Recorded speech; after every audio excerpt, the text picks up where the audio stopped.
ons doen gou 'n bietjie real talk uit my verlede uit, né? Daar was 'n tyd toe ek en my ma so R100 in die bank gehad het en daar was geen plan gewees nie. Daar was net geloof en jy bid dat dit moet beter gaan, maar dan kom jy op daai punt waar dit voel dit gaan nie beter nie, alles gaan net slegter. Nou verstaan my mooi, ons het swaar tye gehad toe ons groot geword het. Ons het ook baie goeie tye gehad. Nou daar was 'n tyd dat ons hangkas moes verkoop het net om soos krag en koste kan bekostig tot en met einde van die maand om actually daar te haal. Nou wat ek net vandag met jou wil deel. My ma het vir my bewys, 'n vrou kan sterk staan, maak nie saak waardeur jy gaan nie. Jy moet net bereid wees om te wil, aanhou beklei en die pad te stap, né? Fight.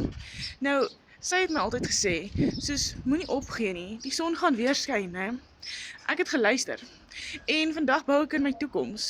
Ek bou in haar toekoms ook, want ek wil vir haar die lewe gee wat sy verdien. Ek wil vir haar die beste lewe gee, want sy het vir my die beste lewe gegee toe ek groot geword het. En deur al die seer wat sy is, deur alles in haar lewe het sy my nog steeds eerste gestel. Nou weet jy, meer as 70% van vroue gee hulle drome op, omdat hulle nie ondersteuning het nie. Maar net een stem kan alles verander. Nou ek deel nie net ons storie vir inspirasie nie. Ek nooi jou om jou eie pad te begin stap. Ek wys jou hoe jy dit ook kan regkry, maak nie saak deur wat jy is nie. Jy kan dit ook doen.